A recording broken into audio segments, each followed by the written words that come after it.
하나님 말씀 신약성경 누가복음 18장입니다. 오늘은 누가복음 18장 13절, 14절 제가 봉독하겠습니다.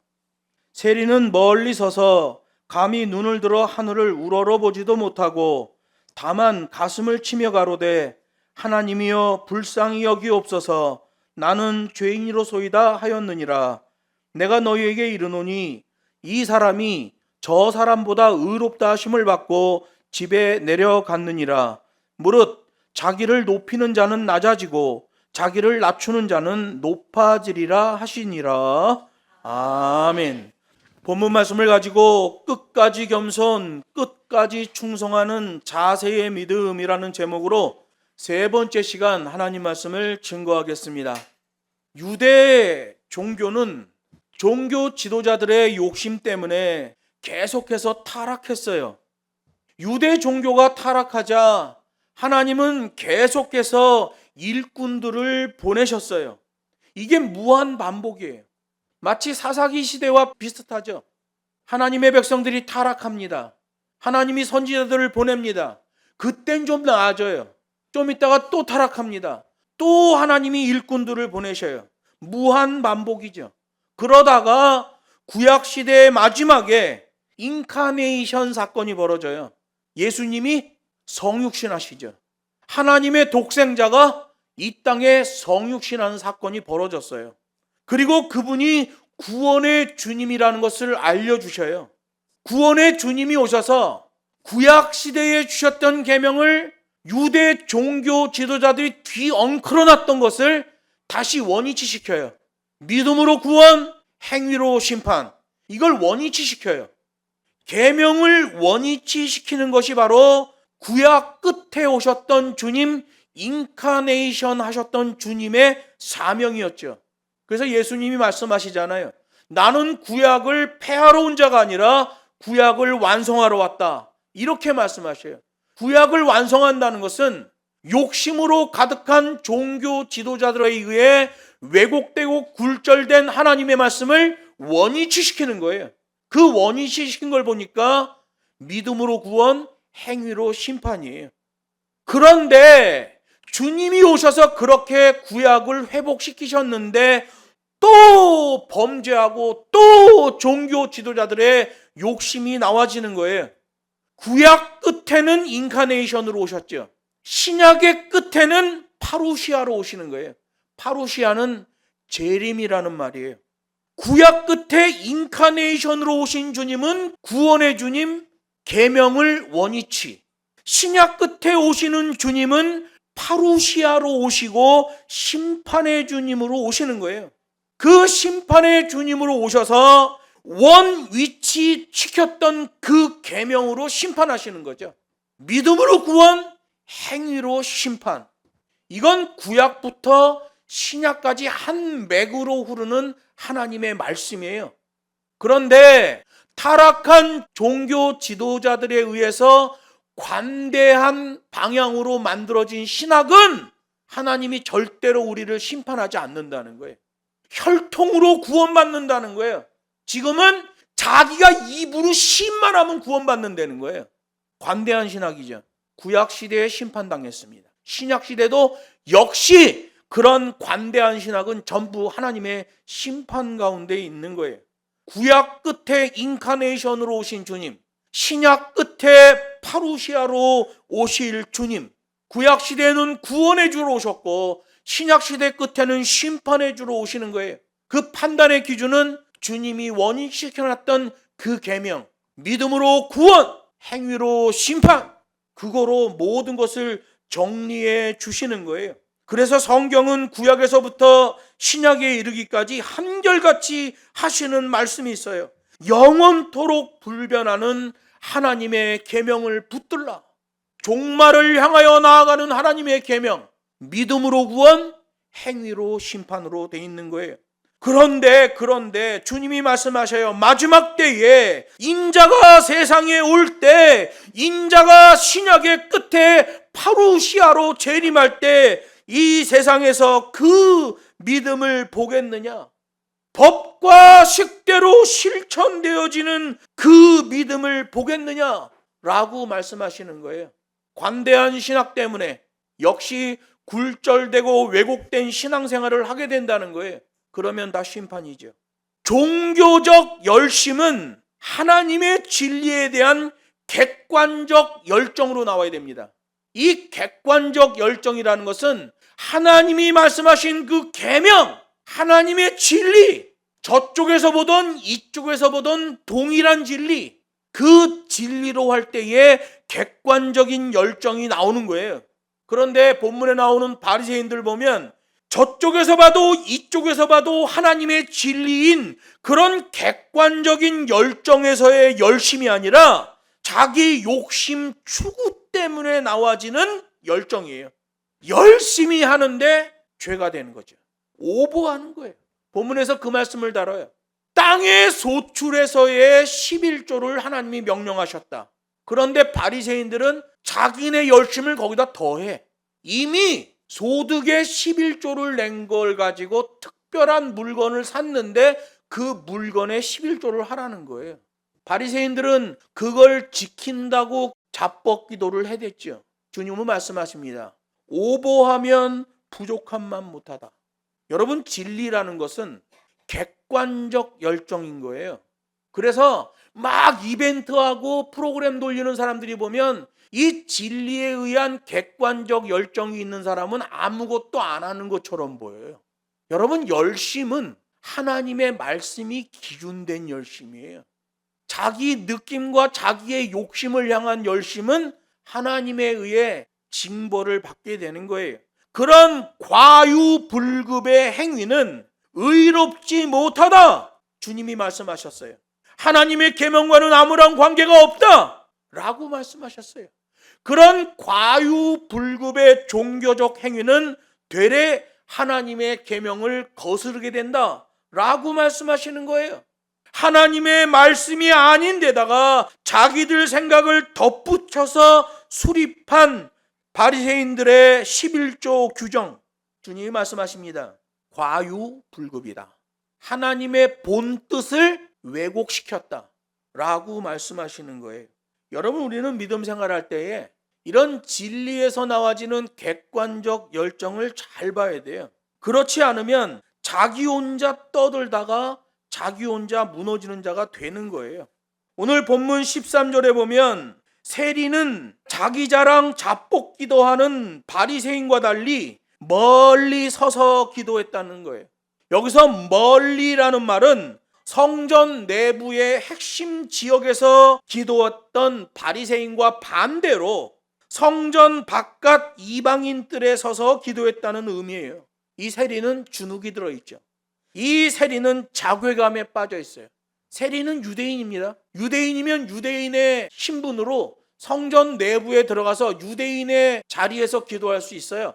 그런데 워낙 죄인으로 몰리다 보니까 겨우겨우 들어가서 이방인의 뜰에서 기도했다는 거예요. 보통의 유대인들은 하늘을 우러러 얼굴을 들고 기도했어요. 그게 정상적인 자세예요.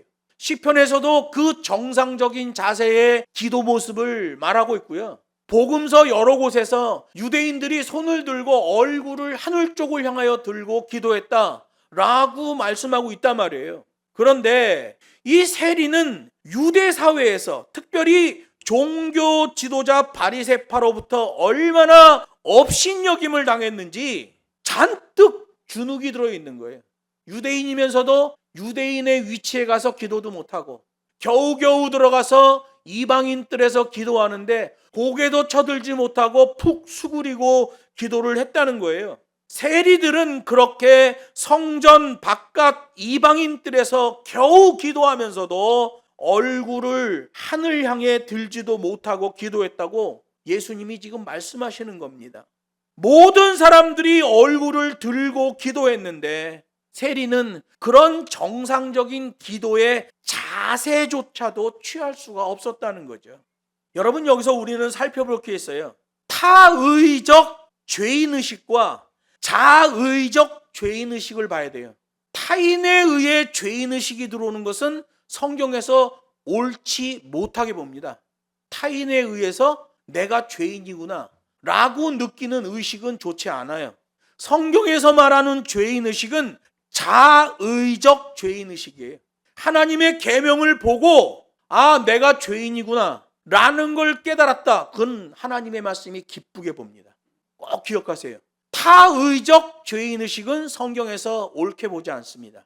자의적 죄인의식을 성경에서는 옳게 보는 거예요.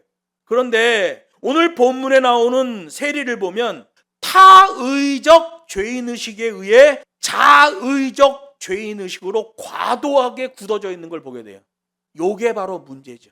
예수님께서는 타의적 죄인의식을 세리에게 주입한 바리새인의 장로의 유전을 책망하고 있잖아요.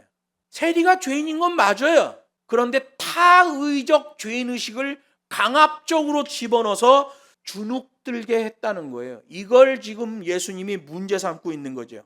사람이 스스로 죄인의식을 갖는 것은 하나님의 계명을 알므로써 나와지는 자의적 죄인의식만 인정하고 하나님이 그것을 긍휼히 여기신다는 거예요. 이걸 히브리 문학에서는 통회하는 심령이다 이렇게 말해요. 다윗이 큰 범죄를 한 다음에 시편 51편에서 말합니다. 하나님의 구하시는 제사는 상한 심령이라. 하나님이여 상하고 통회하는 마음을 주께서 멸시치 아니하리이다. 이 통회하는 심령, 이걸 하나님이 인정하시는 거예요.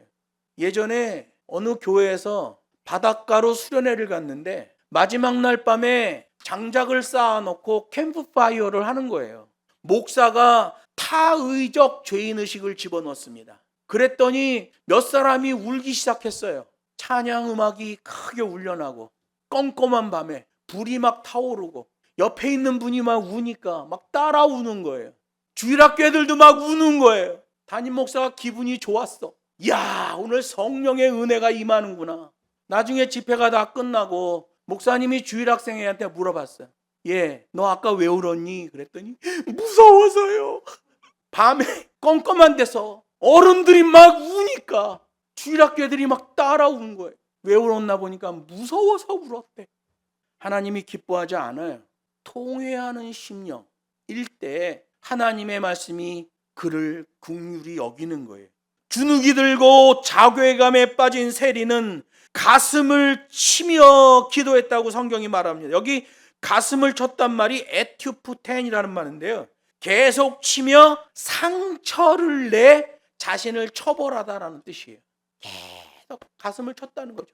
얼마나 쳤는지 상처를 낼 정도였다라는 말이 들어있어요.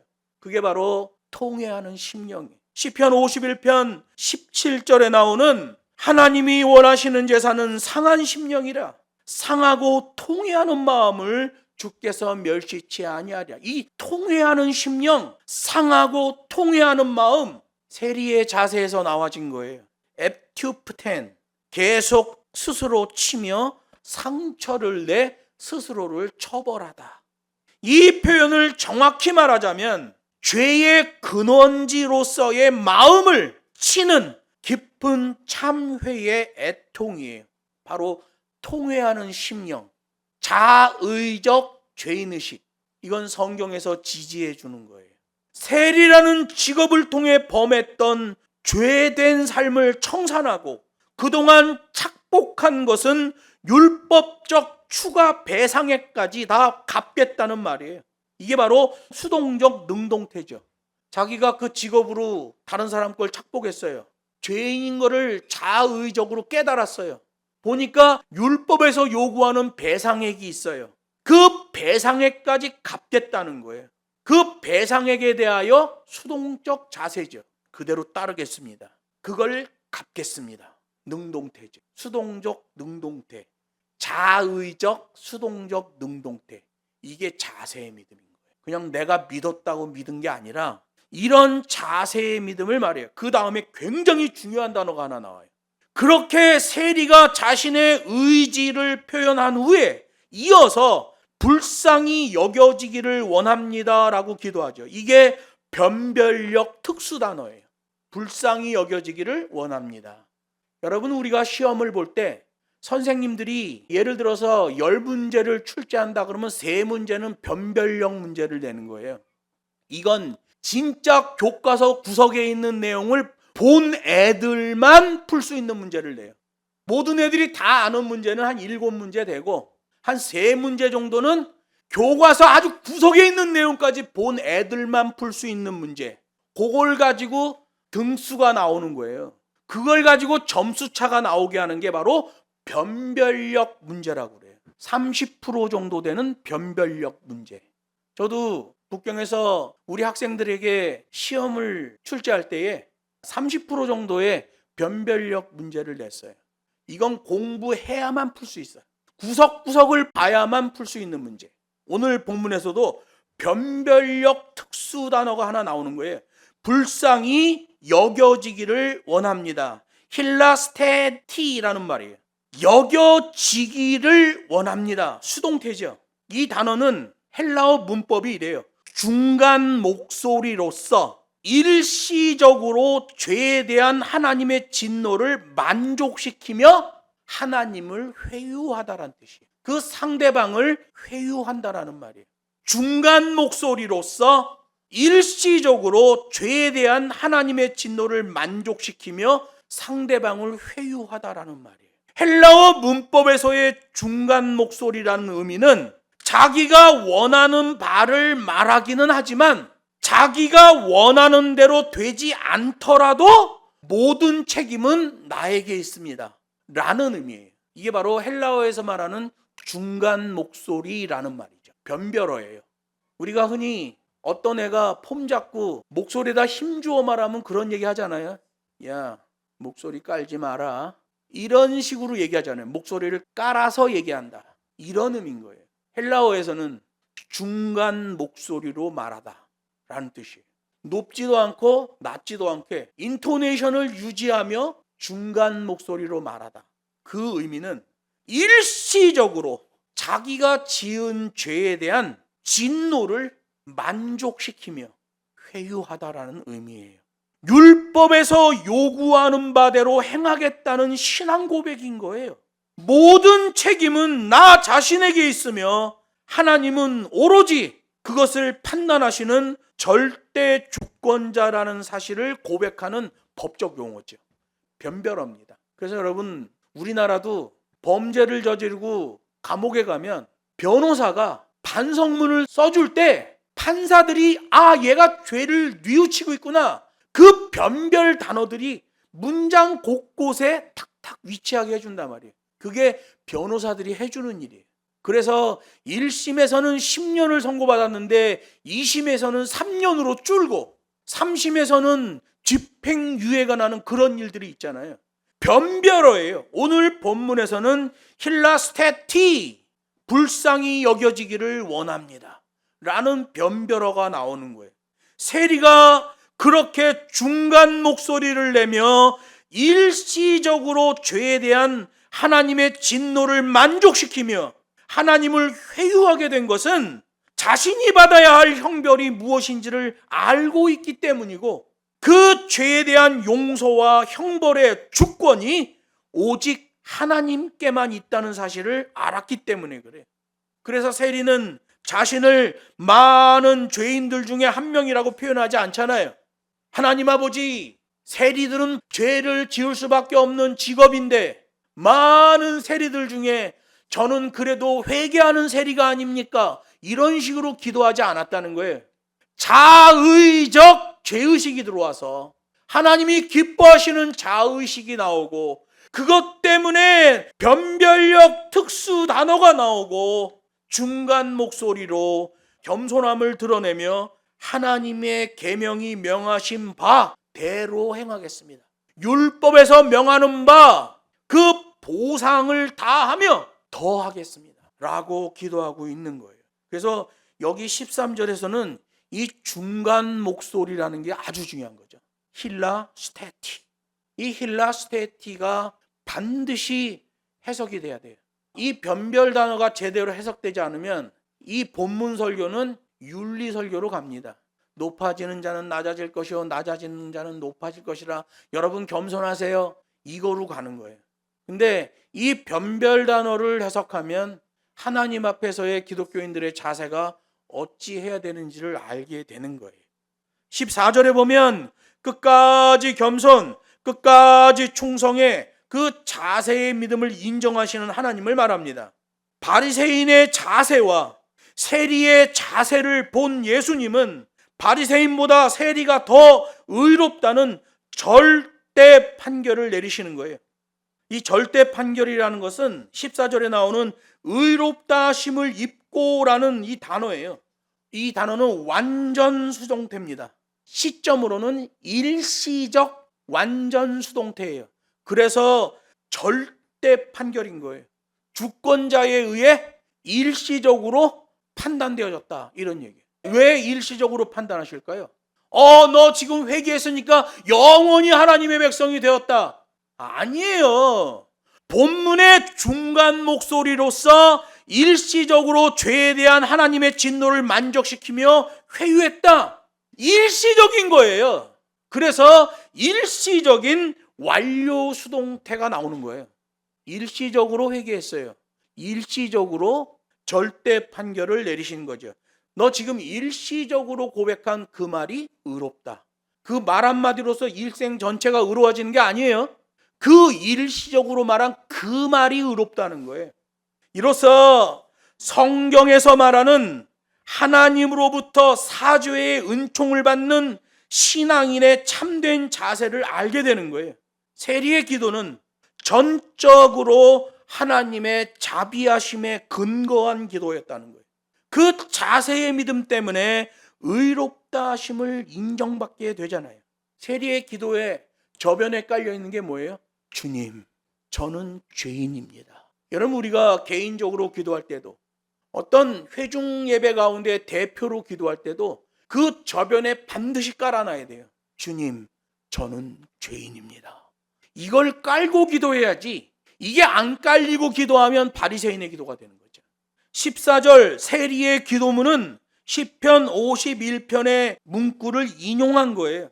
하나님이여, 주의 인자를 쫓아 나를 긍휼히 여기시며 주의 많은 자비를 쫓아 내 죄과를 도말하소서. 나의 죄악을 말갛게 씻기시며 나의 죄를 깨끗이 제하소서.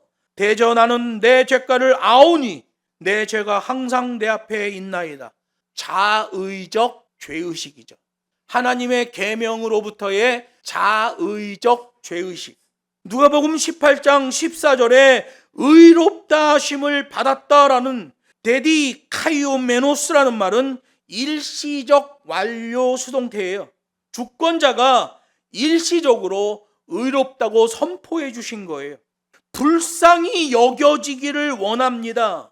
변별적 특수단어, 수동태, 중간 목소리로서 일시적으로 죄에 대한 하나님의 진노를 만족시키며 회유하는 기도였기 때문에 하나님께서도 일시적인 완료 수동태로 선포해 주시는 거예요. 그때에 그 기도에 대한 의로움을 인정하시는 거죠. 회개 한 번 했다고 일생이다 구원의 백성이 되는 게 아니라 그때에 그 시점에 그 기도에 대한 일시적 완료 수동태를 사용하여 주시는 거예요. 일시적 완전 수동태가 선포되면 그 다음에 그 당사자는 다시는 그러한 범죄를 저지르면 안 되는 거예요. 그래서 일시적 완전 수동태 다음에 예수님이 하시는 말씀이 있어요. 이제는 다시는 이러한 죄를 범하지 말라라고 말씀하시잖아요. 그게 바로 흐름으로 나와줘야 돼요. 지금 네가 자의적 죄의식을 가지고 이렇게 회개했으니, 일시적인 변별어를 사용해 이렇게 회개했으니 나도 일시적인 완전 수동태로 너에게 복을 주고 이어서 너의 삶 속에서 그런 자세의 범죄를 저지르지 말라. 그런 흐름이 계속가면 하나님의 말씀의 인도를 받는 것이요, 하나님의 말씀의 인도를 받는 것으로 체질화되어지면 성경에 약속하신 그 구원의 복이 결국 궁극적 구원으로 너에게 임하게 될 것이다. 믿음으로 구원, 행위로 심판. 이 말씀을 주시는 거예요. 주님께서 그렇게 일시적 완전 수동태로 세리의 삶 속에 말씀하셨고, 세리의 삶 속에서는 계속적으로 그 자의적 죄의식이 나타나줘야 돼요. 나는 죄인입니다. 그 자세의 믿음, 그 믿음으로 흐름과 체질화가 이루어져야 된다. 오늘도 죄인의 모습으로 하나님께 나오고, 내일도 모레도 다음 주에도 평생을 하나님 앞에 죄인으로 나오게 되는 것, 그게 바로 예배학이에요.